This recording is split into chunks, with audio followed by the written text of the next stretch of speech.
this special coverage on Union Budget 2025. ये है आपका budget presented by State Bank of India. चलिए अब एक और खास मेहमान हमारे साथ जुड़ चुके हैं mister Rajesh Bhatia, CIO ITI asset management से। राजेश जी, आप बजट को कितने मार्क्स देंगे 10 में से? देखिए, प्रयास के हिसाब से तो मैं 9/10 दूंगा। बजट एक्सरसाइज करना आसान नहीं है, specially given domestic challenges and global challenges.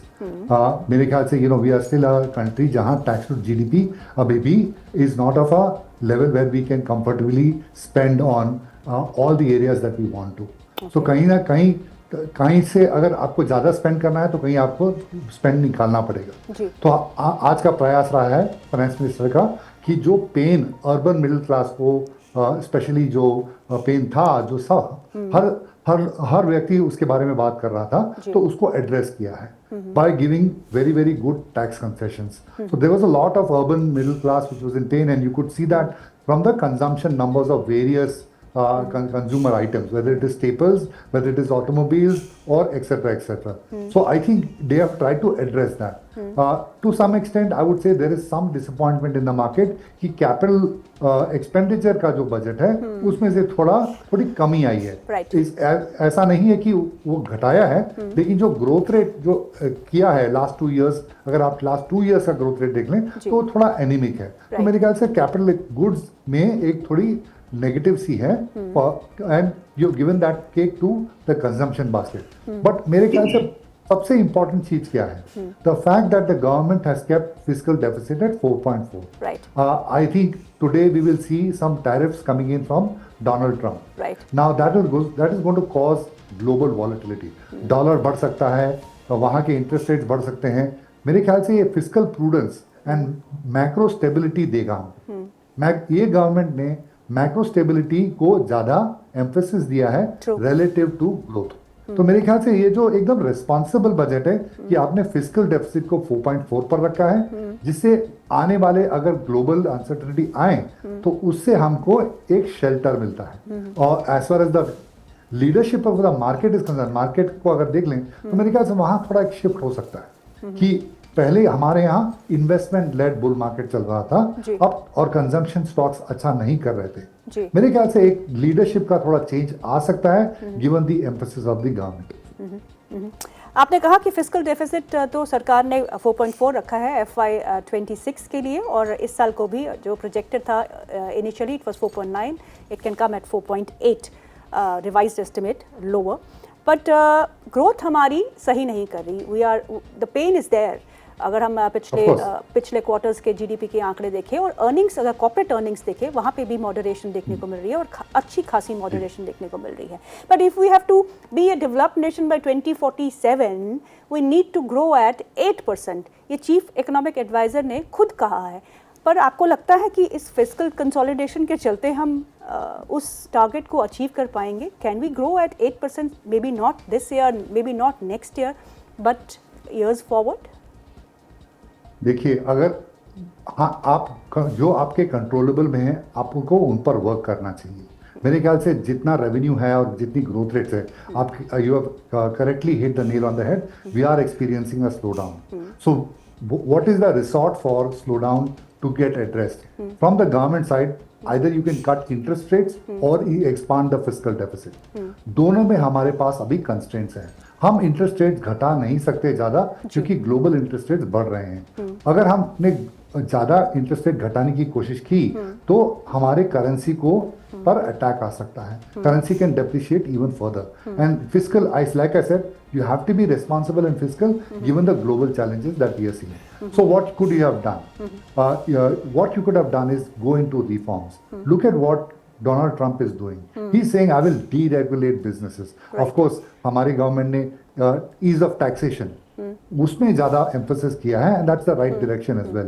But मेरे ख्याल से डीरेगुलेट बिजनेसेस, डाइवेस्ट PSUs, उनकी वैल्यू इतनी बढ़ गई है, you focus on those things, those are the ones that you can control. So मेरे ख्याल से there should have been a greater emphasis on energizing businesses, divesting assets and getting out of the way of business. So मेरे ख्याल से that should have been the direction. Maybe we'll hear about that as you move forward. I think, like I said, given the constraints, I think they are doing a very responsible thing. Rajesh ji, आप क्या कहेंगे? Disinvestment targets को हमेशा miss करते रहे हैं पिछले कुछ वर्षों से, और इस बार का disinvestment target has been set at 47,000 crore. Last FY25 का it was 50,000 crore. I think 25,000 to 30,000 crore they will be able to make this time. But for FY26, it's just 47,000 crores. And privatization, जैसे क्षितिज ने कहा, this money will be required because if you really want to spur the growth. No, मैं एकदम सहमत हूँ जो क्षितिज जी ने बताया कि अगर हमारे पास कंस्ट्रेंट्स हैं ऑफ रेवेन्यू तो हमें रिफॉर्म करना चाहिए. ये हमारे अभी भी हाथ में है. आई थिंक डाइवेस्टमेंट करने के लिए थोड़े पॉलिटिकल चैलेंजेस जरूर हैं, तो उसमें एक तरह का पॉलिटिकल कंसेंसस गैदर करने की जरूरत है. अगर हमारा विकसित भारत का लक्ष्य है तो ऐसे ही जो हम अभी कर रहे हैं उस मोड़ पर चलते रहे तो विकसित भारत नहीं होंगे. उसके लिए हमें एक्सेलरेट करना पड़ेगा हमारे रिफॉर्म्स को, हमारे प्राइवेटाइजेशन को. सो मेरे ख्याल से एक पॉलिटिकल कंसेंसस की जरूरत है. आसान है मुझे बोलना, लेकिन I think if you are in the government it's all very very difficult. But unless you move out of the script, I don't think you're going to realize the dream of a Viksit Bharat. So deregulating businesses and divestments, I think that is where the focus should be given the constraints that we are facing. See, we are not able to use fiscal higher than what we are today because of the global challenges. हमारा debt to GDP ratio, public sector debt to GDP ratio is 80%. Now we are among the highest in the emerging markets. So if we raise that even further, अगर हम और fiscal use करें, the challenge becomes that we will be susceptible to global attacks from outflows from foreigners, and our currency could also be under attack. So these are constraints. So therefore, I think the finance minister has been a little responsible in making sure that we don't move out of the fiscal band, which is uncomfortable for international investors, or from a macro perspective. Macro stability में ज़्यादा emphasis दिया है, and मेरे ख्याल से वो करना भी चाहिए. But like I said, you move out of your comfort zone and go into divestments, deregulation, etc., etc. Rajesh ji, so can we expect a rate cut from RBI in the forthcoming policy? Yeah, so that's a good point. So the fact that you have kept your fiscal deficit at a 4.4 level and your borrowing, while the net borrowing is still a little higher, but my sense is that that will allow yields to come down. Okay. Your bond market yields will come down, and it will give you space to use monetary policy. आप fiscal policy use नहीं कर पा रहे हैं to jumpstart the economy, लेकिन आप monetary policy जरूर use कर पाएंगे. So interest rates के लिए जगह बन गई है to come down. So I would definitely expect interest rates to actually soften as you move on. Insurance sector में FDI की लिमिट 74% से बढ़ाकर 100% कर दी गई है.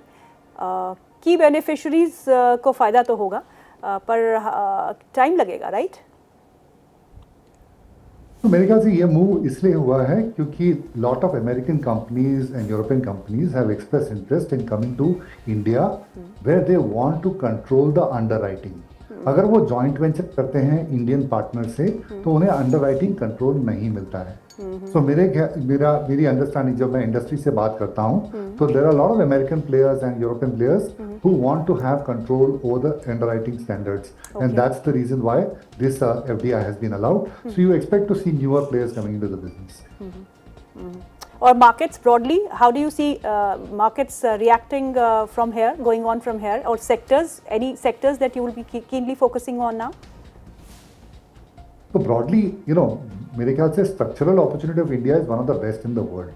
3, 5, 7 year, 10 year opportunity is very good. But we think there is a cyclical challenge that is there in the Indian market. True. And that is, you can see that हमारी monetary and fiscal policy थोड़ी constrained है. And of course, that's the reason valuation भी कम हो रहे हैं. तो मेरे ख्याल से large cap में अभी value है, mid cap, small cap थोड़ा और correct करेंगे, और मेरे ख्याल से हो सकता है कि sector leadership towards consumption change हो. जी, राजेश जी, बहुत बहुत शुक्रिया आज प्रोग्राम में शामिल होने के लिए. Thank you so much for your time, sir.